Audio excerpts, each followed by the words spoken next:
Hi guys, welcome to Office Blokes React. I'm Office Bloke Dave. I'm Office Bloke Mike. Office Bloke Daz. Collectively in a room, all three of us make the Office Blokes. Yeah. Go Giants. Go Bird. Go my team. Go Bird. Go Pats. I've heard people say Pats. Yeah. Pats. Yeah. Cow Pats. That's what I'm playing like at the moment. Right, so we obviously, at the start of the season, we did the week one breakdown of the NFL channel. Got completely blocked. Came out on our Facebook page, but we don't do tons on Facebook. No. It's just, it managed to come out there. And a load of people said urinating tree is the channel to do. So quite long videos, but we're here for it, definitely. This week in Sportsball. Yeah, this week four wins for the Eagles. Yeah, 3-1 Giants. 0-4. I can't remember now. It escapes me. Yeah, it's amazing what an Instagram follow will do. And then on a Tuesday morning, I'm like, oh, cool. And that's it. I didn't watch any this week. I know Giants beat the Bears, but it was I didn't watch any because it was a massive weekend for our football, wasn't it? With the derby. So I was consumed with that and hangovers and shit. Celebrations, yeah. Well, let's give this a try. It's the first urinating tree video we've done, so no idea what to expect. But this week in Sportsball, NFL Week 4 edition 2022. Do it. Yeah, come on then. The culture is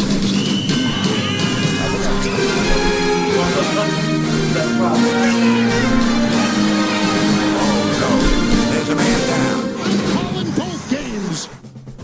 This week of Sportsball is brought to you by Raycon.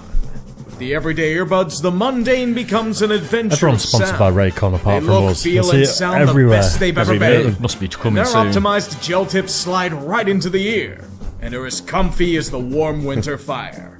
Best of all, they're like me on a chair. They will not budge. Raycons offer 8 hours of playtime and a 32-hour battery life. Personally, I'm a fan of being able to charge these bad boys from any wireless phone charger. I don't have to finagle to plug a cord into a valuable USB slot. I want some now. Plus, it comes with noise isolation and I've even heard awareness of them. mode, so you can be in tune with your They surroundings. sponsor all of it. There's a reason They're why like they the have over Manscaped of 50,000 headphones. five-star reviews. And it's not just because they come in at about half the price of major brands. It's because they're reliable. You can get 15% off your purchase by going to buyraycon.com/shoetree or by clicking the link in the description. Because with the everyday earbuds from Raycon, you know you're getting a winner. Perhaps this week of football will be such as well. The game itself doesn't matter. Since he won, I don't give a shit. All week we were told that Tua Tagovailoa had suffered a back injury, despite being visibly disoriented days before. He should have never been playing in this match. With him suffering potentially his second major concussion in 5 days, it merely proved that people need to be fired over this. He went into a fencing position. That's major neurological damage he might have suffered. Anything else that happened in this game pales to... Was his hands like that? Was he was he knocked out there? He's unconscious. that. That's what he said. Rough. Second week in a row he said that as well. That's bizarre, that. Isn't it? You wouldn't have thought they'd let him play, would you? 3 and you're out, isn't it? Concussions. Don't know. Is that what it is? I think you get retired if you get 3 concussions. Really? That Bengals helmet's pretty cool though, isn't it? The black and white. Yeah, nice. happened here. I'll give credit to the players for still playing after watching that shit, but I couldn't focus on the game itself. All I know is that Teddy Bridgewater went in and the Bengals got back to 500. I wouldn't have released Tua after only 2 hours in the hospital, but I guess the NFL knows better than I do. It's all good. He watched McGruber on the airplane ride home. We'll see him starting next week at this rate. This year has been a shit show so far, but that doesn't mean it can't be allowed to infect the UK as well. This is Wembley. England is dealing with a potential energy crisis, so why not add to it by forcing them to watch The Red Rifle for 60 minutes? No Alvin Kamara either, so what does that equal? The New Orleans Saints withering into a husk. Offensively, it's a mess. For both teams. You apparently want to send England your best and you're giving them 3/4 of this shit. But then the NFL remembered that they need to develop their international brand. His Majesty's Kingdom managed to get a game that wasn't a complete blowout. Ironically, they paid tribute to the allegedly better football by kicking absolute lasers through the uprights. Yes, even the Vikings. New Orleans even managed to wake up on offense. We have a game. The Saints have the lead after shocking displays of offensive competence, but then the bullshit commences. Adam Thielen is literally ripping Marshawn Lattimore's face off, yet this is solely defensive PI. The British know a thing or two about the refs fucking them over, so they'll accept the Vikings touchdown. And on cue, the Vikings miss the extra point to keep the game a 3-point score. New Orleans doesn't have the talent, but they still have moxie. And they'll go down to at least make it a shot. Will Lutz, they're gonna need a miracle. For Will Lutz. Wow. Nice one. Welcome to the NFL, where the insane is normalized. A tie is the reward across the pond. Minnesota now has serve, and they'll do everything to snatch victory. But it has to come by overcoming trauma. The field goal. Good snap. Good hold. The kick by Joseph. It is good. The Vikings can make clutch field goals? We truly are in the end times. Too bad their defense can't stop a damn thing, and the Saints still have a glimmer of hope. Well, Lutz, they're gonna need another miracle. Good snap. Good hold. Lutz's kick on the way. Oh, 61 yards. Right. Double doink. What do you call a double doinking? A Welshman? I'm honestly impressed with Lutz. Dude did all of that from 60 yards out. I don't care if the Saints lost. Put that ball in game. Parky, you've got company for once. How unlucky was that? Oh, man. I like how he said a double doink. What do you call it in England? Doink. Welsh people. I like this guy. He's good. Yeah, he's very funny. nice. Funny guy. Yeah, that's so unlucky that though. Would that wasn't have it? been to tie the game? Yeah. Send it to overtime. San Diego's sloppy seconds may be injured to hell, but even they can't lose this. The Houston Texans are commanding one of the greatest tanks the world has ever seen. They're young, they're hungry, and they're diving through the dumpster for scraps of rotten meat and moldy bread. It was a breeze for the Chargers for the most part. I say for the most part because the Texans nearly came back to tie after being down by 20. Still doesn't matter though, the Bolts still have Austin Eckler and a somewhat mobile Justin Herbert. Against Houston, that's all you really need to win. At 2-2, LA limps on for another day. Their curse didn't consume them today. The relentless march of Cowboy might continues without Dak under center. Nothing has disappointed me more as an NFL fan than Washington's much ballyhooed elite defense. It's showing as much power and might as the Republican Guard did during the Gulf War. As they implode, Cooper Rush has done his job. And that is win. He's taken Dallas from the brink of despair to maintaining pace for the division lead. Not to mention the Cowboys' defense has been clamping down on their opponents. Although that's relatively easy to do with Carson Wentz starting into Mr. Hyde for most of the game. Great one. It may be too early to confirm, but Dak is apparently aiming for a return next week. Even if he doesn't, Dallas is in good hands with Cooper Rush. Imagine saying that a month ago. Air single-handedly made team defense regress at least a century. At least Seattle has the excuse of letting go of nearly every major piece and suffering injury. What about Detroit? If the Lions have any semblance of a defense, they would at least have a winning record. However, Geno Smith is out here proving to us all why Ben McAdoo had faith in him all this time. Have you seen his stats? He's on fire. The Seahawks offense is cooking like they're back to the days of Chef Russ under center. You'd think the Lions would lie down and call it a day. This, however, is the beginning of the traditional Detroit cock teams. They'll sneak back into the game, roar to a shit ton of yardage and points, flash the talent that could make them something in the future. Big scoring game. Then you remember they don't have a defense. Repeat this at least 3 more times. Was a glorified Big 12 matchup. Anything not related to team offense need not show up unless it resulted in points. This is for both sides of the coin. 93 points and 1,075 yards of offense surrendered by both teams. Seattle escapes from hell itself with a win in their flesh intact. The Lions may be 1-3, but they're a damn entertaining 1-3. One with scoreganis. Only if Dan Campbell was any good at game planning or scheming. Will the Titans ever... Going on. He's trying to do an onside kick. Yeah, no, So he's gotta go 10 it's yards, kind of I like think. I'm getting the scores and I'm seeing some of the action, the commentary, like he's saying a few things where I'm like, "Fuck you, what about?" What about? Like what? Well, it was in one ear out the other, so I can't remember. Well, like passing yards and stuff like that. When you give No. up, we go for 1,000. Was it 1,000 yards, passing yards or something? Or rushing yards? No, I against got- each defense or something. I got that. Like, there's a few. I suppose it's more the stats like that. They're just learning what the actual stat is that he's referencing and things like that. It's what's relevant with the stat as well, if it's a high or low stat or something to gauge it against. And checking when it says there, at the bottom where you got the Tennessee Titan logo and you got 1 and 2 and then 1-1-1 on the Colts. That's 1-1, lost 2. 1-1, lost 1, tied 1. I didn't notice that on the other one. I thought they didn't tie matches. They don't they go into overtime. It's they still time. Then it's a tie. Right. I thought it's like first to score or something. Next door wins. Yeah, well, I thought it was something like that. Managed to properly finish off their opponent. Please, I beg of you, Tennessee. You do this every goddamn week, and I can't for the life of me understand why. You start out cruising past your opponent. Indianapolis doesn't even look like a pro outfit with how they're falling apart at the seams. Ryan Tannehill is managing the game in front of him properly. Derrick Henry is rumbling like the football world loves him to. In front of a rival crowd, the Titans are holding a 24-3 lead in the second quarter. Yet it never feels secure. We know Tennessee's MO. They embrace the downing turtle. They become completely predictable on offense. Derrick Henry can't carry the team to relevance. The defense is forced to stay on the field for exorbitant lengths of time. Great, you're blowing it again because your coaching is inherently flawed. I don't care at this point. Just let the Colts tie the damn game and expose you fuckers again. It's Taylor. Trying to navigate. Just needed a little. That ball may have come out loose. Tennessee's claiming they've got it, and they do! The Titans have taken it away! Mike Vrabel, congratulations. You've just been bailed out of your own inefficiencies as a coach.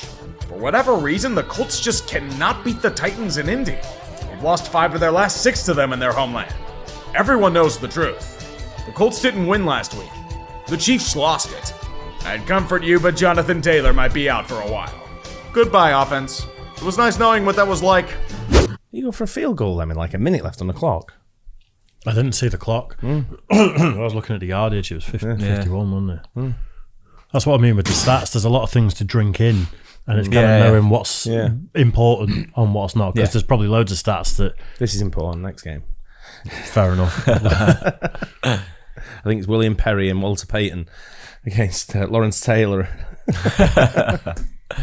We were all anticipating one of the ugliest games this league had seen in recent memory throughout the week. Like a lot of things in New York as of late, this game did not disappoint. It was a complete shit show and anything resembling competent play. The only thing that seemed to be working for both sides was the rushing attack. Chicago may not have had David Montgomery, but that didn't matter. Everything else was an absolute wreck. Passing, maybe gas because New York didn't try to throw and Chicago threw waves of defenders in Justin Fields' face. This is one of those games where neither team deserved to win, but a tie would be cruel and unusual punishment for the audience. We may as well pick someone to win out of a hat, so victory to the Giants. They now become the worst 3-1 team to apparently ever exist. The G-men have no wideouts, a porous line, no run defense, Daniel Jones got injured, Tyrod Taylor came in and he got injured, and Justin Fields can only throw one good pass a game. But you're 3-1. Small victories, New York, even if they're against shitty teams. Even if they're not perfect, it can't be denied that Jacksonville is a much stronger team than the last few years. Call it the homecoming effect. Doug Peterson is returning to the land where he won a ring, and then baffled with an inoffensive decision-making afterwards. Early on, the momentum was much in the Jags' favor. With a 14-0 lead, it was looking to be an absolute assertion of dominance. But this is the first lesson a young team must learn: overcoming self-inflicted wounds. Duval had a ton of them throughout the game. While it was raining, that's no excuse at this level. Trevor Lawrence can't botch snaps and fumble 4 times. With a team like Philly eager to stay undefeated, mistakes must be kept to a minimum. Impetus for action was taken by the Eagles, who proceeded to soar past their slumping opponent to maintain superiority overall in the NFL. Like many in this season, Doug Peterson did not get revenge against those that slighted him. He must settle for second best again. To be fair, it is an easy opponent to lose to. Keep your head up, Jacksonville. There will be other battles to fight. Looks like our pick's all right. Looks like it. Season's not over yet, mate. Long way to go. Doesn't matter. Wait till you see the Bills play. Early days. Come up against teams like the Bills and then see how you do. I'm not holding any hope out for the Giants to do anything other than probably stay at 3 now. Before you know it, they'll be 3-8. I do like this as a breakdown of the week, though. Yeah, same. Like probably more so than that NFL video we reacted to that got blocked. This is a bit more. It's done from a fan, innit? It's a fan's nice and perspective. snappy, great commentary. Yeah, fans' perspective. Plenty of humour in there, isn't there? Which is exactly like how we like it. So yeah, I like it. It's good. On the surface, this should be an easy win for Cleveland. Against a rebuilding Falcons group, the day they win is the day they'll throw to Kyle Pitts. However, deep down, it's closer than it looks. Injuries are wrecking the Browns. Myles Garrett and Jadeveon Clowney are out. Their pass rush is decimated. Although I wouldn't worry about defense if I were Cleveland. It's their offense. Without Nick Chubb doing 11 billion separate heroics, it's absolutely useless. I keep thinking Jacoby Brissett could be something decent at the NFL level, and then I see games like this. That's why he's a backup. Atlanta was robbed of Deshaun by these fools, and they'll rob the Browns of this win. But first, a relentless wave of punting because nobody can move the ball. However, the Falcons did something unprecedented. They adjusted their attack. Cleveland's having trouble sealing away the running game. With the weakened defense, pound them into submission and let Younghoe Koo do the rest. It didn't result in touchdowns, but field goals were all they needed. It's enough to get them a 3-point lead. A stunning upset is in their sights. The only thing they need? A stop. Just one. Brissett fires and it's intercepted! The recovery from horrible chokes past continues on. A much-needed victory, if only for pride, is Atlanta's reward. Their first AFC North win since 2010. Oh, wow. Cleveland must leave humiliated again, and it's by their own hand. That 4th down in your first drive? Just take the damn points. You don't have Deshaun under center yet. Don't play with fire if you don't have to. Then again, that's why I'm not in the NFL, I guess. People overthink this game far too often. Sometimes games just have to be played. Both these teams look absolutely awful in many aspects, but money has to be made. Plus, Zach Wilson's back in the saddle for the Jets. At this rate, we'll be sending an SOS for offensive help. The Steelers are completely useless at trying to move the ball forward, and their fan base is calling for heads. Meanwhile, Zach Wilson is trying to be the white LaMargarine. To mixed results. All there is death. New York pulls the Philly special out, and Pittsburgh has to suffer through a white boy gritty. It's a painful 10-3 Jets lead at halftime, but then, a miracle. Kenny Pickett is in the game. Bless the football gods, for they have given this game actual purpose.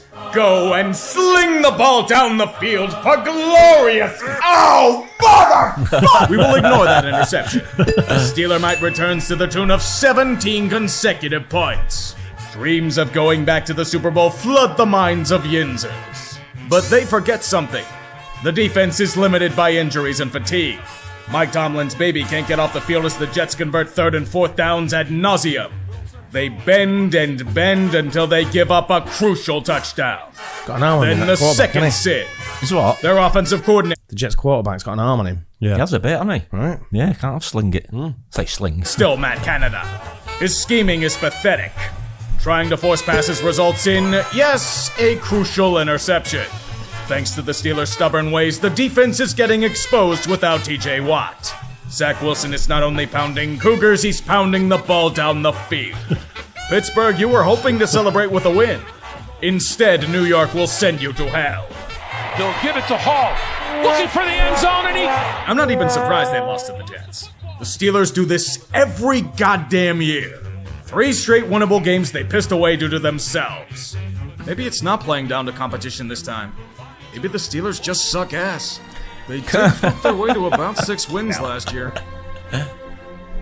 Shut the fuck up. Perhaps this time Baltimore can manage to bury their opponent. They best not forget what happened here a few weeks ago. Buffalo looks like complete shit, and the Ravens have capitalized on the brutality. The name of the game is slaughter, and Bills are on the menu. How does it feel to self-destruct for once, Buffalo? The Ravens are up 20-3 in the second quarter, and a division lead is ripe for the taking. For a normal team, that would drive the stake right through their opponent's hearts. However, Baltimore is not a normal team. Their offense gets chicken shit whenever they get a big lead. It forces their defense out onto the field for long stretches of time. You can't get passive against Buffalo, even if they are imploding in front of you. Those flames will eventually consume you. Can you take a wild guess as to what happened? Yes, the Bills managed to get back into the game.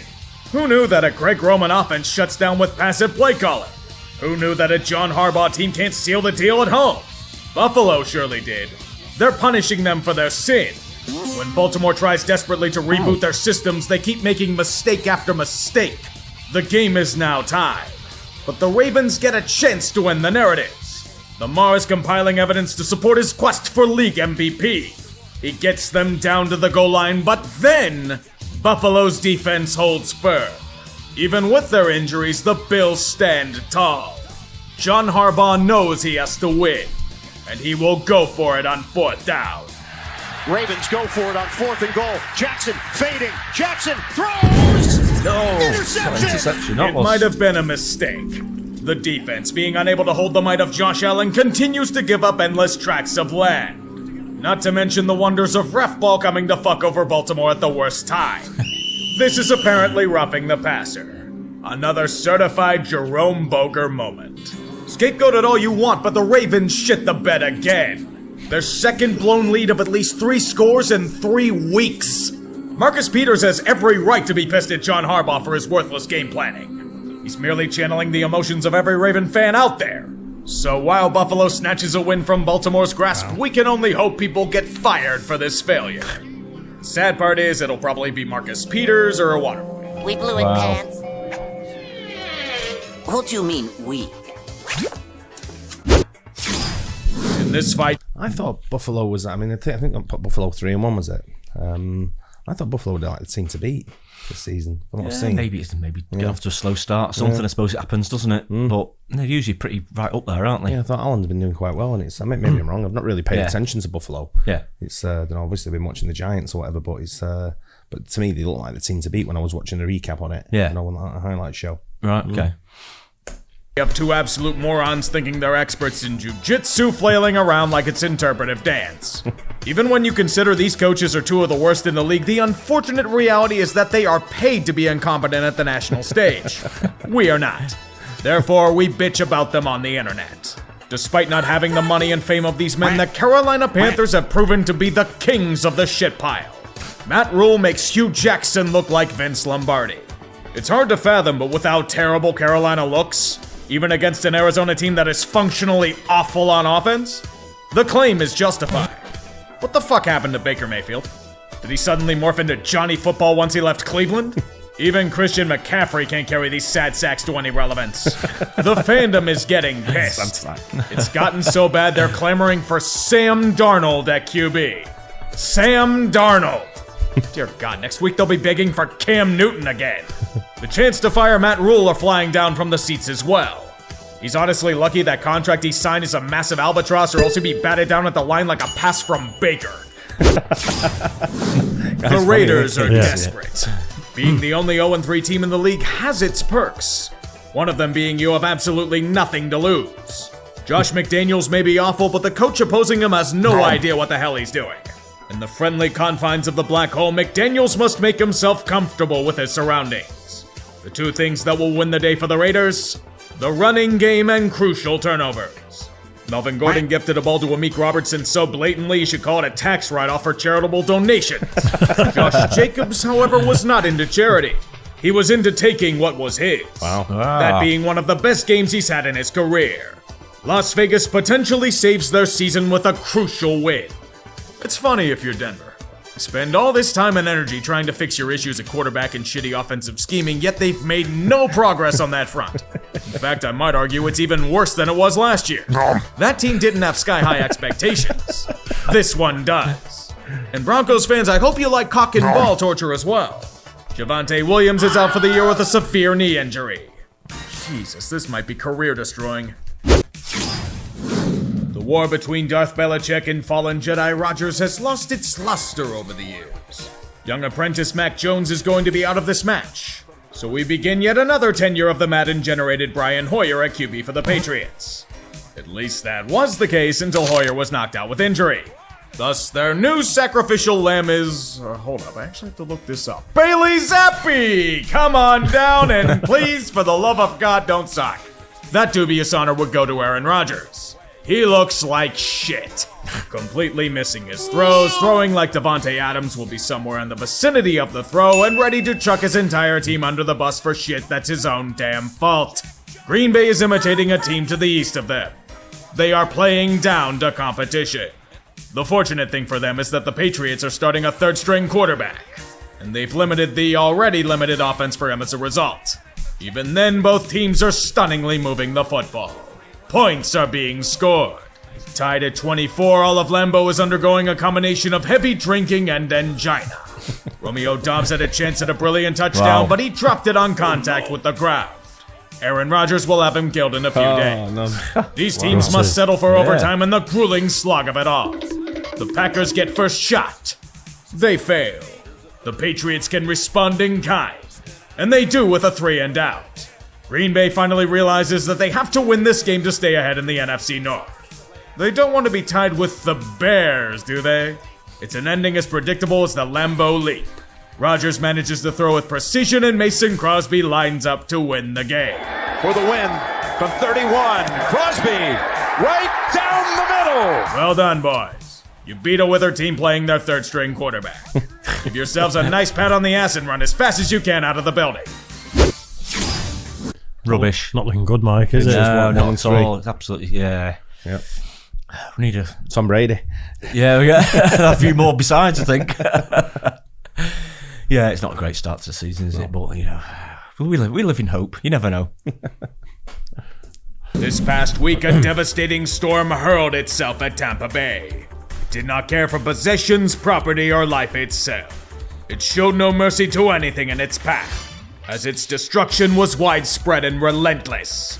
I'm, of course, talking about the Kansas City Chiefs. It's just incredible. There was also a pesky hurricane that went through the Tampa area as well, but Raymond James Stadium hadn't collapsed in on itself, so the game won't be moved elsewhere. It wouldn't have mattered. Kansas City is surging through their opponent regardless. Not just with that embarrassing loss last week, but think back to a certain Super Bowl in 2021. Remember how they got punched in the mouth all game? It's payback time, motherfuckers. The Chiefs took them out back and beat them with a crowbar. They bludgeoned them to a bloody pulp. Tampa Bay didn't even try to run most of the game. Tom Brady slung the rock with ease, it doesn't matter. That Bucs defense that destroyed their opposition? Not happening today. Kansas City needs to maintain superiority. In this scenario, I'd say that task was completed. It's not an NFL season without those boys from the Bay Area showing up to LA and smacking them around for rent money. What they owe is roughly what the Niners are paying Deebo Samuel this season. His in-game electricity could single-handedly stop the rolling blackouts in California. And whatever they're paying him still isn't near market value. The same goes for the Niners defense. Aaron Judge on the screen on the right. The Pantwick, playing the Baltimore Orioles. Oh, yeah. So obviously he was going for his 61st home run. So yeah, Pantwick to see when he was at bat. They interrupted the football. Yeah. Wow. So over to the baseball to see if I like that. Such a big moment. Yeah, why not as well? Yeah, history. Matthew Stafford is having flashbacks to his days in Detroit. His offensive line is a hot mess. San Fran's might chased him all game, sacked him 7 times, and destroyed any hope their opposition had when they were in the red zone. The score does not do it justice. This was domination. It marks the 7th straight time that the Niners have bested the Rams in regular season play. Now only if they maintain that narrative when it actually mattered last January. Lolcow of the week. Do people really strive for it? I say that answer is no, but like more than a few games on the docket, someone has to win it. This week we return to the college ranks for a very worthy recipient. Pitt football. When will people learn to never, ever rank this program? Whenever you do, they absolutely shit the bed and remind us all why they're a glorified stepping stone for better jobs. I don't care that they're allegedly a 21.5 point favorite over Georgia Tech. I've seen this movie way too many times in my life. They'll have every opportunity in front of a crowd that makes a WNBA game look like a sellout and straight up prolapse on offense. I know I overused that term, but this was prolapsing at its finest. Against one of the worst programs in the FBS that had just fired their head coach and athletic director days earlier. The second half was comedy worthy of the Pittsburgh Pirates. Pat Narduzzi adjusts his game plan as well as the Amish did to technology. The result? Complete self-destruction and the rightful winner of Lol Cow of the Week. Even with this dubious honor, Pitt will find a way to disappoint and let us all down.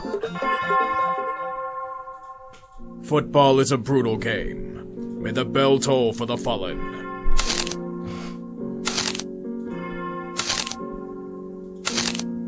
This is all the injuries. Lost. Yeah.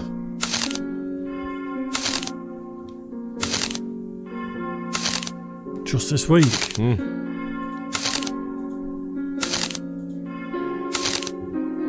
Unit lost.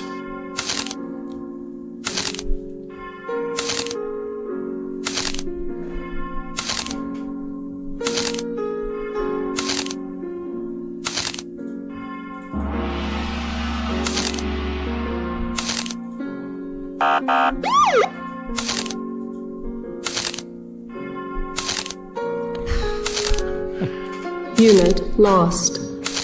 It's like watching the fall of World War II, isn't it? It is, yeah. Is anyone playing next week?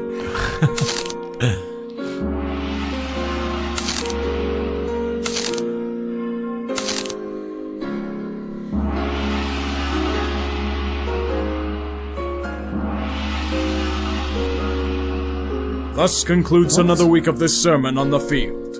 Amen. Third down and 3. Quick throw. What a catch. Samuels. What a great show. There we go. Hey? That's really good, that, wasn't Absolutely it? brilliant, that channel. I like that a lot. Yeah. I think something like that would translate over to like football, soccer.